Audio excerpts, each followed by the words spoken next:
listening to Stirring It Up with Anita Mitchell. Sunshine and warm breeze are taking me to that state. On the True Oldies channel. I feel like Florida. I feel like Florida today. Now, here's Anita Mitchell.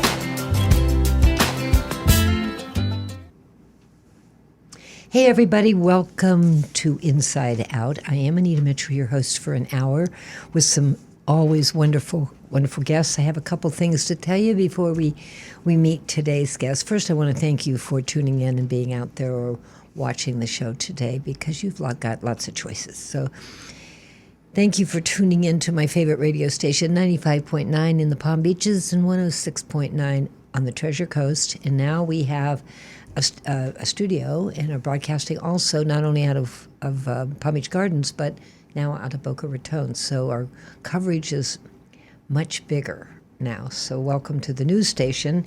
And I've got a couple things to tell you. I'm going to do an Inside Out cruise with Anita Mitchell over the holidays, and we're going to be picking 12 couples. So I can thank you for tuning in 1 month out of, the 12 because every month I want to say thanks. And over the holidays, we're going to have the drawing before.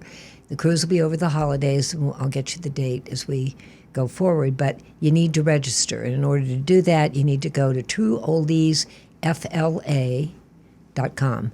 That's True Oldies, F as in Frank, LA.com. There's a place for you to register, and we're going to draw 12 couples. I'm going to jump on board with you. I think we're even going to broadcast the show that day from the ship. So it'll be fun because, as most of you know, if you're regular listeners, my real job is Vice President of Margaritaville at Sea. That's right here at our port. I always love talking about it. So I'm tickled to death that the cruise line has given me some cruises to give away, and I'll get to meet some of the listeners sometime over the holidays, and we'll get you that date. So thanks again for tuning in. And today we've got a really interesting guest.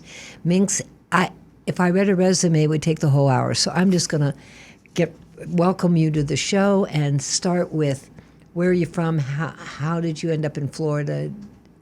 Start us on your journey. I grew up in Brooklyn a very long time ago and spent most of my life in New York. I had a whole career in New York. What kind of career?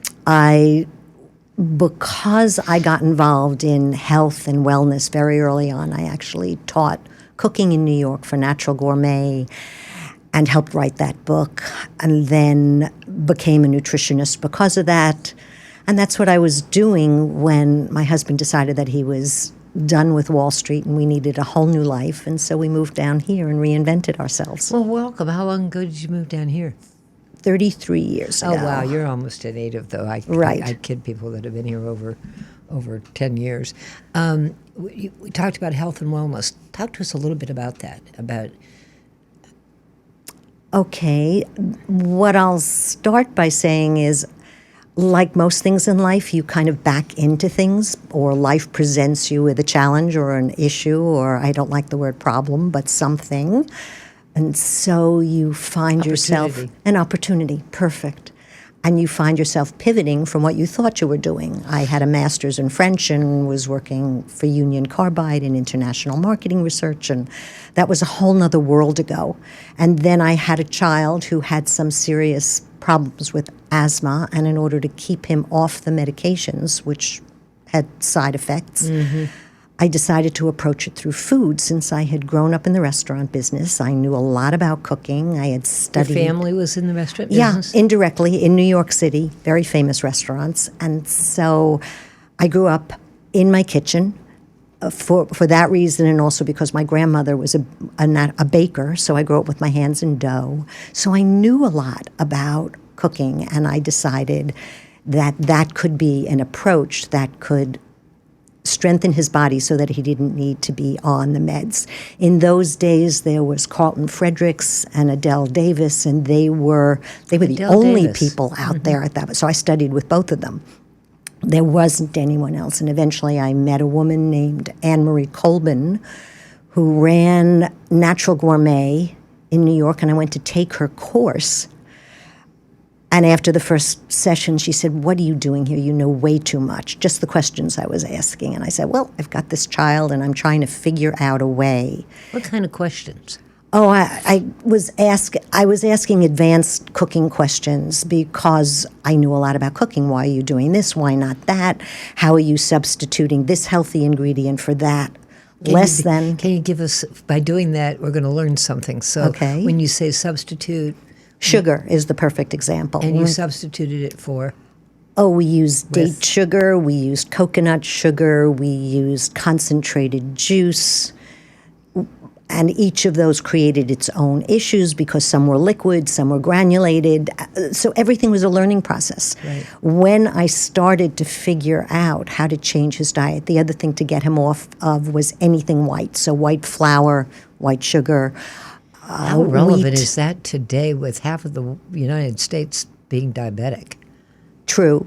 So way back then, as I was trying to figure it out, my kitchen became a laboratory. I just went home, and so she gave me some ideas. She had a cookbook at that point called, I don't remember the name of it, but her first cookbook, the Book of Whole Meals. And it was a 30-day meal plan. What year was this, Minx? Oh, God, 1980 maybe? You were ahead of your time. Well, California was starting to look at the wellness. Right, they and were preventive way ahead of it. medicine and all that kind of thing. Actually, my late husband was involved with that after he flew. So because I knew a lot, because my mother had complications from being on steroids, which is what they recommend when you have asthma, I knew the reasons I didn't want him on it. And so I began every day to just in my kitchen figure out what could he eat, how could we make this happen. I would send all his foods to school with him because there was nothing at school that he could have. Did you begin to see improvement?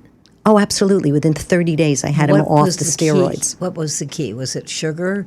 I mean, where did you see the first? You know the expression, you throw spaghetti against the wall? Something will stick? I wasn't willing to, well, let's just do sugar and see what happens. I had a sick child. I wanted him out of the hospital. We were in the hospital every other week, emergency because he couldn't breathe. And so I was looking for, I'll try everything, and then I'll figure out which one was the most important. In my mind, it was a complete revamp of the foods. And also we did meditation, we did yoga breathing, I learned herbal medicine. So I got very involved in the whole spectrum of what might make a difference. In 30 days, he was off the steroids. In 6 months, he was off everything. I actually sent him to camp because he wanted to go. He was a little boy, and he wanted to go and be with his friends. I actually sent him to camp by cooking, freezing, and shipping 180 meals to camp, buying them a freezer, Wow. so that he would have what he needed. But I matched the camp menu. They were having pizza. He had pizza, but it was rice crusted with no dairy. That's another white. That was not a good idea for him. And it worked. He never went back on the meds. And he got stronger. What kind of diet is he on today? A grown-up diet. So he still adheres to some of the things, certainly not to the level then, but my feeling was it was straws on a camel's back. If you take enough straws off, your body can get strong enough that you can start to rebuild yourself. Mm-hmm. And after that, what I said to him when he turned 18, I said, my job was to get you to 18 healthy. What you do with it now, he still eats very consciously. I'm sure. What did the doctor say as you were doing all She this? told me I was taking his life in my hands, and it was very dangerous. And so I went and I learned CPR. I learned crisis breathing. I worked with an emergency room nurse. How do you breathe when you can't breathe? We put a steam unit into our home so that when we couldn't breathe well, because I was just boiling herbs into a pot, and we put our heads, cover our heads and sit there. So I put in a steam unit so that we could sit in it, do our yoga breathing while he used techniques that he learned about breathing to expand his lungs. Did you put him on a plant-based diet, or was it still I did not. meat? I did not. We used animal protein. I was using the healthiest form, which I still do today, of whatever I'm eating. I At that time, somewhere along the line, I became vegan, and I was pure vegan for a dozen years. That diet, that program, I don't like the word diet, didn't work for me in the long run, and so I found my way back to eating more animal protein. I'm type O blood. There are reasons, and it doesn't matter. I read a lot about this whole issue, so it's really fascinating for me. But good doctors that I've had the privilege of getting to know say, don't get meat completely out of your diet. Well, he's talking to me, but in general, everything is balance. And so I'm a fish eater, chicken eater, but once every couple months, or once a month, I'll have a hamburger. But it's all organic. I do the same or grass-fed. And I'm not sure that what one doctor said to me is you've got to go back to the cave days. We're not there yet that we can just give up all meat. That was his. So don't do much, but do some.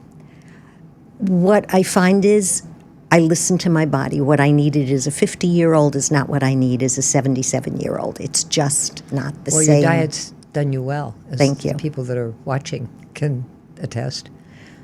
Thank you.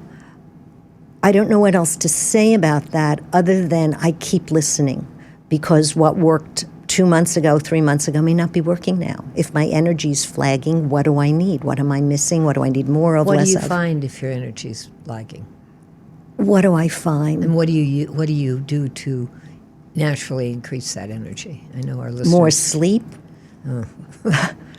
I make sure I get 8 to 8.5 hours sleep every night. It's a very clear routine. It's lights out at 10 or 10:30, and I don't set an alarm before 8 hours later, whatever that takes.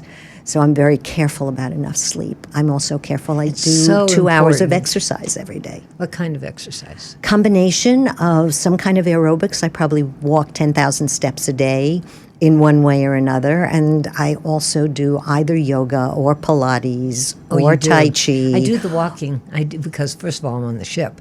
So when the ship was in dry dock during COVID, I did maybe 5,000 steps a day. But I can do 10 easily on every other day when I'm on the ship, and I average 6 or 7.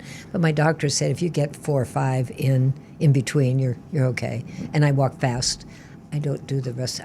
Sometimes I walk with weights. Yeah.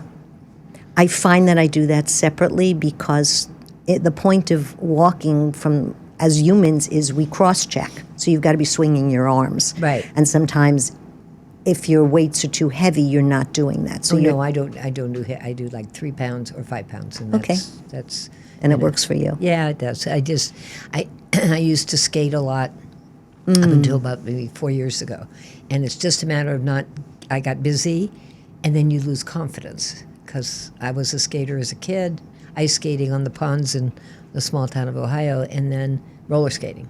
So I had my roller skates, and I would skate down Flagler Drive and over the bridge and past the breakers up until about 4 years ago, and then I stopped, and now I get nervous about getting on them. It's hard. I was a marathon runner, so I had both my hips replaced 20-something years ago.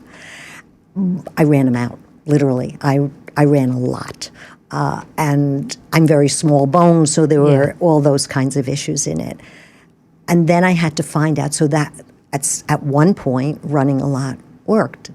And then at another point, it didn't. Yeah. So it's always listening what's working now. Yeah. I still do weight training. I still do. Today I did dance aerobics early in the morning. That I love. I used to take tap dancing up until 5 years ago, actually. And then the lady closed because I only wanted private lessons. I'm so competitive that it would not. I was really for stress. Yeah. And I loved it because I danced as a kid. And then she closed the shop, and there's nobody that gives private lessons anymore. But dancing is something that is just invigorating. It does so much for your head. It's interesting that you say that because one of the things that I'm looking at now, especially because I went through a health challenge recently, is what brings me joy. At my age, I only want to do things that I really enjoy doing. So what brings me joy? That's always a question I ask of my guests. So you beat me to it. Oh, okay. Actually, what I do every morning is I journal what will make today wonderful and joyful. What an incredible idea. Isn't that great? Yeah. So every morning, the first thing when I get up, I already know some of my schedule. So there's the intention of things that I've already put in my schedule that will make my day wonderful. That gets right into mindfulness, doesn't it? And at the end of the day, I journal what made the day wonderful. And what I'm actually at the point of looking at what made it the best day ever, which is a whole other conversation. But I'm into looking at my life from that point of view. Every day feels very precious. And so I want to make sure that I make the most of each day. So I'm always asking, what will make it wonderful? This invitation came up 2 days ago, and I had to obviously revamp Thank you an for that. entire schedule. But it was like, well, that sounds like fun. And that was my basis for deciding to do it. You know, no matter what the age, that is such an incredibly healthy. You want to do preventive medicine? You start in your head. And you start with an attitude of joy. And in today's world, we've got some challenges that I'm always talking about on the air, saying don't start your day by listening to the news and don't read the front page of the newspaper. For sure. Because it's going to get better. And go talk to your neighbor and borrow a ladder. Don't go on your computer and order it from Amazon. And while you're there, ask how the wife is and the kids. And when you take it back, find out a little bit more about them. And in my earlier show, a couple of days ago, I said, build the walls on the border. Could we please tear the walls down in the neighborhoods? Oh, I like that. That's great. I like front porches. And I don't want to go back to the good old days. I want to be the good old days right now.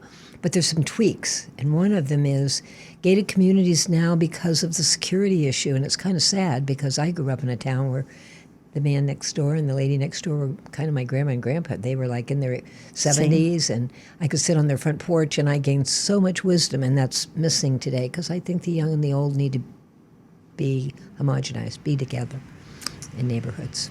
I absolutely agree. When we have multi-generational conversations, I do a lot of it's based on conversational intelligence. It's based on the art of convening. It's bringing people of different voices, different backgrounds and experiences, different ages together into a rich conversation. We could have you on the ship and do a little bit of that.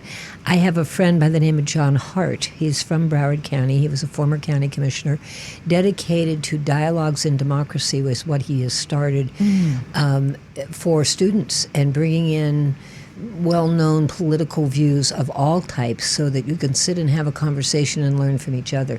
He's quite an individual, and he's been working on this for a long time, and I think it's now getting installed in some of the colleges because we can't have a conversation. Now, you can't have a conversation and you can't look at somebody. Pretty soon the joy is automatically shut down. So I'm glad to see you. Glad to have you here. What that brings up for me is what I call yes and conversations. It's not yeah but conversations. So in any good conversation, there's a yes, you take it into consideration. One of the most important things that we as humans have is curiosity. Exactly. If we can keep it open. Yes. And so in a yes and conversation, you mull whatever was said, and then you say yes and that changes everything. I'm going to quote you because my parents said, give credit always to the source or you lose them. So you will get credit for the and. Yes. Margaritaville, actually, the hospitality corporate vice president, during all of the orientation they do, he says when he meets a new customer, because they have all kinds of products, we just happen to be one of them, how do you do? The answer is yes. Now, what's your question? Mm-hmm. Because we'll make it happen. And I think what a great philosophy. Just I love it. Yeah, you've got so many things that you've done. I just want to ask you about sharing some of the things that have made a difference in your life in a way a positive difference, even through maybe struggles. But how did you develop this wonderful outlook? I grew up in difficult circumstances, as a lot of us have. I don't want to go back into that story. But those challenges, you go one way or the other. Them. They either make you stronger or they make you a victim. I absolutely always chose to be stronger and look at the yes and what can I do now? What can I learn from this? So very early on, and it's interesting because I'm teaching this next week. Where? I'm teaching, it's not available to the public, it's in a private community. But I teach a course. I've taught it a lot of times. I've taught it at FAU, Lifelong Learning. I've taught it at Haven. I teach a course in discovering yourself on the page. It's journaling. I've been journaling since I'm 10 years old, maybe even younger. Did you just happen to do that, or did somebody inspire you? I started because I needed an outlet. It was difficult. There were difficult things happening. There was no one I could talk to. How did you know that was an outlet?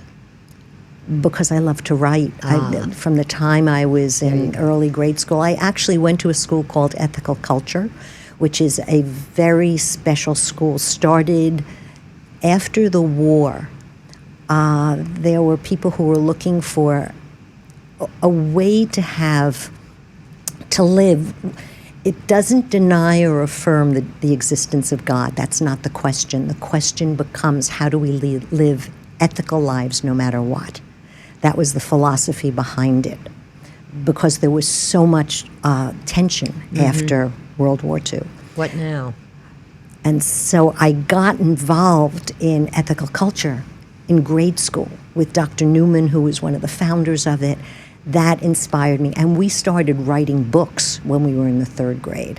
So writing was always there for me. I've written more than 20 books. Really, on all subjects? Lots of different subjects. Oh, tell us what.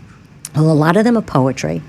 So over the years, there have been books of poetry. And the names are which? Or what? Oh, one is called Soul Notes 2, TOO. Feeling My Way, Ripe is another one. Along the way of doing that, then I started writing with other people. I did a lot of workbooks for women because I did a lot of women's work over the years. I was a past president of Executive Women. I'm on the board of the Women's Foundation pretty much since there was a board for the Women's Foundation in Florida. In all of that, I kept cultivating my writing skills, and I wrote every day. I just recently went through a cancer journey and I wrote through the surgeries, through everything. I wrote poetry every single day. And I just went back and approached a longtime publisher and asked, would you be interested in a book on resilience, from diagnosis to determination to deep healing? They said, absolutely. And so I never know, and I didn't write the poetry for that to happen, but that happened because I took the time to write every day. So back to the journaling.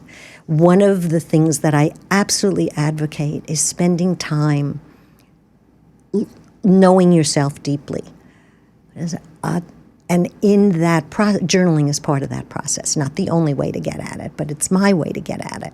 And so I have my journals back to when I was a teenager. And I've kept a lot of them. And I go back and I look back through them, and the next book is always sitting there. You just take my breath away. The reason I love what you're saying is it isn't about the me generation, and it's all about me. When people say, I back in the 70s was living in California, it was all about, you, me. Just you have to know yourself in an ego kind of way. That's not what you're talking about. No. I'm talking about the more deeply we know ourselves, our gifts, our talents, our highest values. I've spent years studying Martin Seligman's work on authentic happiness, on positive psychology. Way back before he had the University of Penn program, he approached coaches because we were so positive-minded that we were the only people who were willing to listen to what he was talking about living a fulfilling life. And those have been guideposts for me all along. But that has to do with Albert Schweitzer, the only people who will be truly fulfilled and happy are those who have found a way to serve. Absolutely. And how do we serve? We serve best by doing things that we're good at. Mm-hmm. And so I'm always looking for, what do I do well? So I teach cooking because I cook well. I teach journaling because I write well. Where do you teach cooking? Oh, I was just in North Carolina. We did a 5-day retreat at Magnolia House, which was gorgeous. And it was on health-wise food. I'm probably going to be doing it here at Haven in Palm Beach. Well, will come you the let us fall. know? Sure.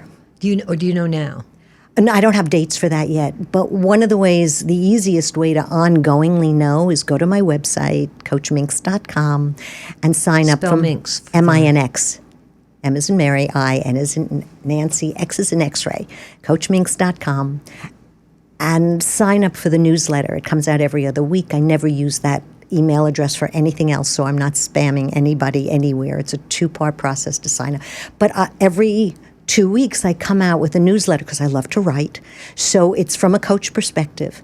Here's an engaging thought. Here's a challenging question, and here's an action step you can take. And then there's always a poem that I've written, and then something about whoever I've met who's doing something. So eventually you're going to show up on my newsletter now. And it goes out to a lot of people. I've been doing it for a long time. I just keep saying, I will reach out to you again for coming on Margaritaville at Sea because we have an audience for you. And it would be such a joy. I've wanted to do book signings, and there's some very good authors here in the Palm Beach County now. James Patterson being one of them, whom I probably couldn't get. But if you're out there, Mr. Patterson, I would love to have you. But I wanted to put together a group of really good authors. Toni Bennett's sister-in-law is a fabulous writer. She did The Shadow of His Smile, and then she's written other things that are people like you that I think our passengers would really appreciate having that resource on a cruise. What I would love to do is I wrote a book 2 years ago. So when I was turning 75, I wrote a book. Boy, you don't look 75. Thank you. So it's called Decades of Gratitude, Gusto, Grit, and Grace, because for me, those are the 4 qualities that I need to now. Say it again. Gratitude, start with it. Gusto, enthusiasm for whatever you're doing. Grit, because sometimes you just need grit to get through. And grace, which has two meanings, our own grace and then the grace that comes our way. The 4 Gs. The 4 Gs. And in that, what I talk about is aha moments. So aha moments are those moments in time where there's a before and after. Someone says something, someone does something, and your life is totally different. Yeah. I'll give you my best example, and I'd love to hear yours. So my best example is when I first went to Anne-Marie Colbin, took that cooking class, and she said, "Oh my God, you know too much." And I invited her to my home for dinner, and she said, "You really know how to cook?" I said, "I told you that." "Well, you have to come teach for me." And I said to her, "I can't do that." She said, "Why not?" I said, "I'm terrified of standing up in front of people." She looked at me and she said, "Get over yourself. The world's in too damn much trouble for you to make yourself small. You're going to teach." That was it. It changed my life. Because in order to teach cooking, you've got to be able to, like pat your head and rub your tummy at the same time. Talk to people while you're making them a meal. I'm making a meal for 30 people. I would be remiss if I didn't ask you what month you were born in. In July. Of course, you're a Leo, aren't you? No, I'm a Cancer. Really? Yeah. Oh, I thought for sure. No. Being a Leo, I thought for sure. I'll bet you have Leo somewhere in your chart. I probably do. Because the energy is really lovely. Thank you. It's infectious. Thank you so much. And it's right now. I do this show for love, because the studio gives me the joy of getting to do it, because I wanted to make sure that people know that things are going to be okay, that hope is all so important, and that do something good for somebody because it's going to make you healthier and better. And so you're doing a much better job of passing that message. But it brings people together. It's the other reason I love being with the cruise line, because they give me the opportunity to bring programs together, to create events of people in the county that maybe haven't seen each other, but we all grew up here almost. And so we got big all of a sudden. And I'll put together a party of 100 people that'll say, "Oh my gosh, there's Joe. I was on a board with him 15 years ago. I haven't seen him since," because we've got a different world. And somehow or other, that connectivity we lose, and that makes me say, no, that's, everybody has a purpose. I don't mean that, and we can't save the world, but if we can get people to connect and look at things a little bit better and know that we are what we are the way we think. So if you change the way you think, you kind of change things a lot. You shift and you pivot. You had asked me earlier about, we were talking about joy, what brings me joy. So on my list, I actually have a spreadsheet. I have 7 things that I make sure are in my life every day. I'm a list maker. It's just how I do life.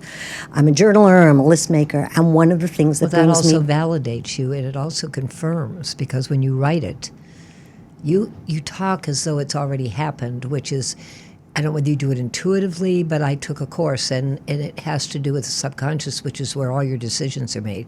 So if you want to change, you've got to journal and write it as though it's already happened. See it. And so every day, one of the 7 columns is that I need to have a deep connection with someone, a meaningful conversation. I literally block off time every single day. I call it keeping a finger on the pulse of someone else's life, the people that we love. And one of the ways I do that is I make sure that I've scheduled time to be with different people, a different person each day. So you don't text them, do you? Oh, no. No, I mean, I do, but I text them to set up a talk time. I don't, Yeah, I'm that's not. what I meant. I'm not a big texter. I Good. need to curl up and be in a conversation. And that's one of the things that brings me great joy. Well, it also brings others joy, which brings you joy. Right. You know, and I don't want to go back to the good old days. I'm not saying that, but could we put down the computer and could we put down the cell phone, please, and take some time out in a good way. You know, you give your kids a time out, but take time out to just to touch, to say hello, to walk next door and borrow eggs, to borrow a ladder, but don't go on Amazon and get one the next day. Right. Go ahead and ask Joe if you can borrow his, and while you're there, how are the kids and the wife, and it's a cute new puppy you have, or something. Start a conversation. Start a Be conversation. curious. There's so many things you've done as not only as the writer. I could talk about but let's talk about food for a minute. You and I share pistache, and I Yes. just want to give Terry Bode a shout out because he's one of my favorite people in this community. He has several restaurants. I happen to have started with Pistache, which is in West Palm Beach down near Flagler Drive, a little French boutique restaurant I adore when it first opened. And it's kind of my place to go anytime I have a business lunch. So Reed Boren is Terry's partner. Reed is my son. Really? Yeah, that's... Oh, I know Reed. Not Yeah. well, but I know him through Terry. And so that's where that connection comes. Reed grew up in my kitchen, sitting and stirring pots with me and learning how to cook when he wanted to be healthier because his father was a nationally ranked squash player and Reed couldn't walk around the block because of the asthma. And so that's how that quest began. We've been involved in food for a very long time. How did you meet Terry, or how did he meet Terry? Oh, Reed met Terry when, I'm trying to remember, it was O-Bar, I think, that Terry was running wow, that way brings back back some when. memories. If anybody was here then with the Kennedy Right. Wooly Smith thing, was So only in Palm Beach. that's where they met. And eventually when Terry said, you know, there isn't a good French bistro here, I'd really like to start one. And Terry said, and Reed said, well, let's do it. And that's how it began. Well, and by the way, if the listeners don't know, Terry is from Paris or France, and he has several restaurants. He has the Catch over in Palm PB Beach. Catch. Yep, that is outstanding. But he's also, in addition to the 3 or 4 restaurants, he is such a good community giver backer.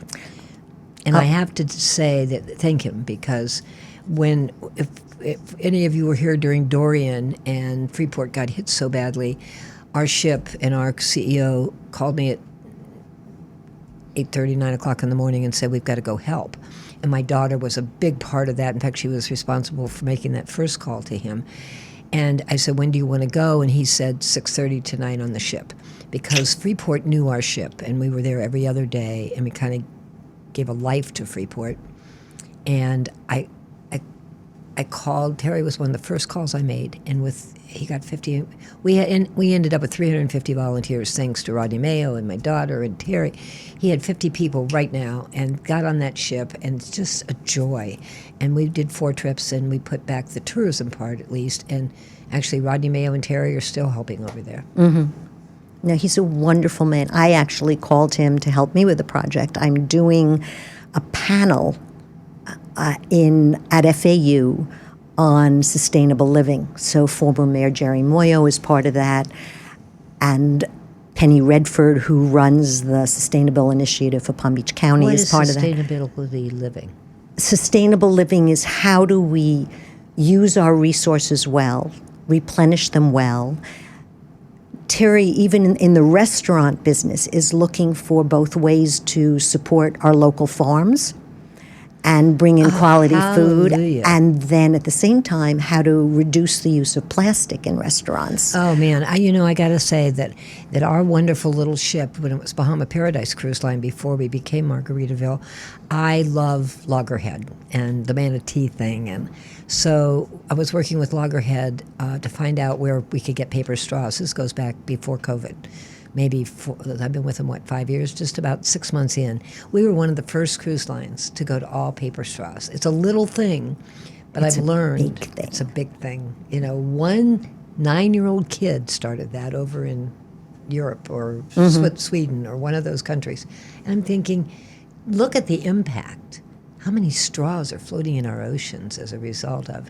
So I also want to give a shout out while I'm here to Joe Cardenas, who started a sustainable fish farm for the same good reasons. And he started from scratch. He was a well-known community leader, a banker. He gave it all up and started this wonderful farm, got Entrepreneur of the Year from FAU, and he grows pompano fish because the oceans are getting deprived of it, and selling them to restaurants. He also has a son that's autistic, and that was the other motivation, that autistic kids could work there. It's just such I love isn't that. that a great story? I know, it is Hey, a- Joe, you got to come on the show. Thank you, listening. Joe, for the work you do in the world. Yeah, I'll bet you Terry probably buys some of his fish. It's just such a great story, and it was a story that here he was, vice president of a bank, and well-known family, and said, no, I want to make a difference. And did 3 years of research, and there he is. He's up and going, and he told me when he bought the first baby fish, it was just so fun to watch. It's like, what, And I'm 6 years sure ago. that he's connected with Terry because Terry only uses sustainably caught fish. And pompano was very hard to get. The restaurants were saying, we'd love it, but we can't count on it because you can't get it out of, it's just not that attainable in the oceans anymore. So he chose that fish for that reason. And it's really a very good fish, by the way. I'm sure. I happen to like pompano. So what are you going to do next week? What's your, or this weekend? Let's start this weekend. Tell me what you're going to do this weekend. I'm actually, I'm working on a project because I'm now Of course you are. I'm working on this book that needs to happen, and so I have some editing and things to do. But next week I'm teaching a course in journaling, discovering yourself on the page. I'm also speaking at an event at FAU. It's a private event. It's on Resilience 1, 2, 3. So I taught a 4-part series on resilience. We all need to be more resilient. Oh, please, and we need to raise our kids to be. Please don't let them stay at home until they're 35. Right. So in teaching, so I'm preparing the handouts for that now. So it's called Resilience 1, 2, 3. So it's dial down your stress, dial up your joy, and dial into your strengths. What a heck of a thing to leave this audience with on a Friday afternoon. And you know what? I hope that you start to talk to some of the kids that are just getting out of college, or even in high school. Everybody doesn't need a prize. When you lose, it's also something you can learn from. So we don't all have to have a blue ribbon, and you would be, there's not anywhere that doesn't need you, I might add. Thank you. I'm going to, I just want to say one thing. When you lose, don't lose the lesson. Did you ever hear that quote? Because what you said, losing is not, it's not when you lose, don't lose the lesson. Exactly. Because that's as It's a valuable as prize. anything else. It's a prize. And most things that you think are just the end of the world turn out to be, take those lemons and you do make lemonade. I am doing a little book. I'm not doing it, I'm doing an As Told too. But in the book, I end it with, it's not what happens to you, it's how you react to it. And that's kind of that same. You have been an absolute joy to have on thank this you. microphone, and I hope you'll come back with some lessons in life, because what you have to say we all need. I'm going to do a little bit of, but thank you for coming, and I hope you'll come back. I have to mention, I don't have to, but I had the joy of mentioning Go Inside Out Margaritaville at Sea with Anita Mitchell. And it's for me to thank my listeners for their support this year and to show Inside Out on Oldies 95.9 and 106.9. So we're going to have you have to register, and you go to trueoldiesfla.com, and we're going to pick 12 couples, and then I don't always get to cruise. I know everybody thinks that, that's the way I I have a vacation. I am on the ship every day during the day, but I don't get to cruise as much as people would think. But on this one, I'm going to be hosting a party for you, and True Oldies is going to be there to broadcast, so we'll talk to some of you on the air. And I also have an email, and I love so much hearing from you. You give me great ideas, subjects you want to hear, comments, wonderful critiques, some good, some very constructive, and that's what I'm here for, is to kind of take an hour and hope to make your day with the wonderful guests I have. Today we've really ended a Friday on such a joyful note that I can't even begin to say, Minx, thank you from the bottom of all of our hearts. We need more of you. Thank you for coming, and I think Iggy's going to tell me that I'm at the end of my time. So as always, thank you for listening. Be sure you go say hello to your neighbor. Give a hug to those you love. This is Anita Mitchell, as always, wishing you green lights and blue skies. Bye-bye.